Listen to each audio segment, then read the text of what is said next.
Mes chers collègues, nous arrivons à une question de Monsieur Ibrahim Aboubacar concernant le statut territorial de Mayotte. Vous avez la parole, Monsieur le député. Madame la Présidente, Monsieur le Ministre, depuis le 31 mars 2011, Mayotte a accédé au statut de département et région d'outre-mer, devenant ainsi outre-mer la première collectivité unique relevant de l'article 73 de la Constitution.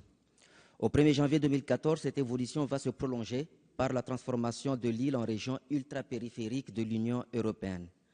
Ce processus continu, qui correspond à une revendication des Mahorais vieille de 55 ans, s'est accéléré depuis les accords sur l'avenir de Mayotte du 27 janvier 2000.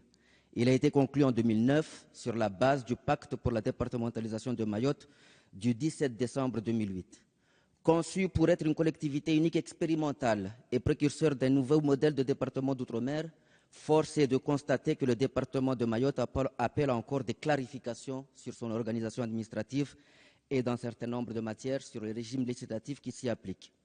Des questions majeures telles que la fiscalité locale, la structuration des ressources des collectivités locales, la répartition de leurs compétences, la dimension régionale de ce département, le processus d'intégration des agents des fonctions publiques dans le droit commun, pour ne citer que ces matières, restent encore à achever ou à préciser, tant ces questions étaient restées en suspens lors des étapes de 2004 et de 2009. Et sur ce dernier point de la fonction publique, l'actualité sociale déclenchée par les instituteurs, les enseignants du premier degré depuis hier, est là pour nous le rappeler. À la veille des échéances attendues au 1er janvier 2014 et au moment où vient en débat le projet de loi sur la décentralisation, pouvez-vous nous préciser la conception que les pouvoirs publics ont du département de Mayotte? Nous assurer que l'ensemble des administrations de l'État tiennent compte des dimensions départementales et régionales de ce « département », qu'il sera ainsi répertorié par l'ensemble des organismes publics qui dressent les statistiques publiques et plus généralement qui produisent les expertises des politiques publiques. Pouvez-vous nous indiquer dans quel calendrier la situation administrative de ce département région de Mayotte se décantera et la concertation indispensable que le gouvernement compte mener avec les élus de Mayotte pour conduire à bien ce chantier loin d'être achevé? Concrètement, il y va de l'inscription de ce territoire dans l'ensemble des politiques publiques de notre pays et de la prise en compte à leur juste valeur des défis de son développement économique, social et environnemental. Merci. La parole est à Monsieur le ministre de l'Intérieur.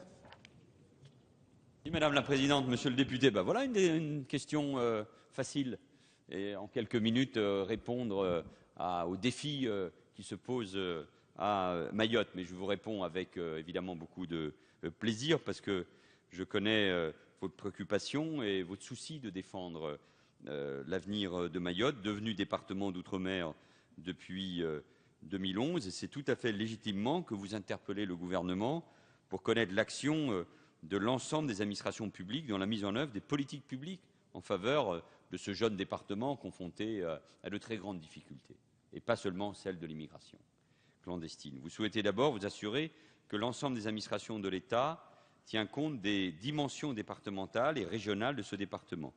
Le gouvernement fournit un effort budgétaire important, 738 millions d'euros en 2013, qui doit permettre l'évolution statutaire, sociale et économique en donnant les moyens nécessaires aux administrations pour répondre pleinement aux besoins très importants de Mayotte. Et je pense aux domaines essentiels que sont la santé, la protection sociale et l'éducation notamment, mais aussi la justice, l'agriculture, encore les transports.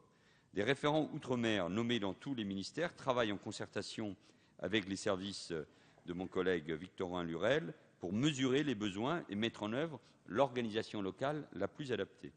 Par ailleurs, je veux vous indiquer que les organismes publics chargés de préparer ou d'accompagner les politiques publiques ont pris en compte, dans le cadre de la départementalisation, toutes les informations utiles au développement de Mayotte. Ainsi, l'INSEE a mis en place des enquêtes et analyses nécessaires aux administrations de l'État afin de mieux mesurer les besoins du département et adapter leur organisation et le rythme de développement de leurs services. Les résultats du recensement de la population de Mayotte accompli en 2012 permettront notamment de mieux mesurer l'évolution du département. Vous souhaitez également avoir des précisions sur le calendrier prévu par le gouvernement pour traiter de la situation administrative de Mayotte. L'application du droit commun nécessite un travail exceptionnel d'adaptation des lois et règlements qui a été entrepris dès 2011 et se poursuivra dans les prochains mois à un rythme soutenu. Par exemple, dès 2014, La fiscalité de droit commun, sujet que vous connaissez bien, sera étendue à Mayotte, afin notamment de donner aux collectivités locales les moyens de mettre en œuvre une politique publique efficace au plus près des besoins des citoyens. Enfin, vous soulignez à juste titre la nécessaire concertation à mener avec les élus de Mayotte pour avancer sur ce chantier. Je veux vous assurer que c'est une préoccupation constante du gouvernement et plus spécialement de Victorin Lurel. Les collectivités locales rencontrent de très grandes difficultés que la solidarité nationale doit prendre en compte. Les recettes des communes seront augmentées à partir de 2014. L'effort de compensation budgétaire en faveur du Conseil général de Mayotte afin de permettre la poursuite de la mise en œuvre des politiques publiques produira, je l'espère, ses meilleurs effets par la concertation avec les élus locaux qui sont associés aux priorités d'action et à la définition des mesures à entreprendre. Les défis sont nombreux dans les domaines qui me concernent, en matière de sécurité, d'immigration, mais je pense aussi aux problèmes que vivent notamment les clandestins ou les jeunes qui sont sur l'île depuis très longtemps. J'aurai l'occasion de me rendre au cours de cette année sans doute sur ce territoire et nous aurons aussi l'occasion avec vous d'en parler. En tout cas, sachez qu'au-delà des défis considérables que vous affrontez, le gouvernement est à vos côtés. Merci, Monsieur le ministre.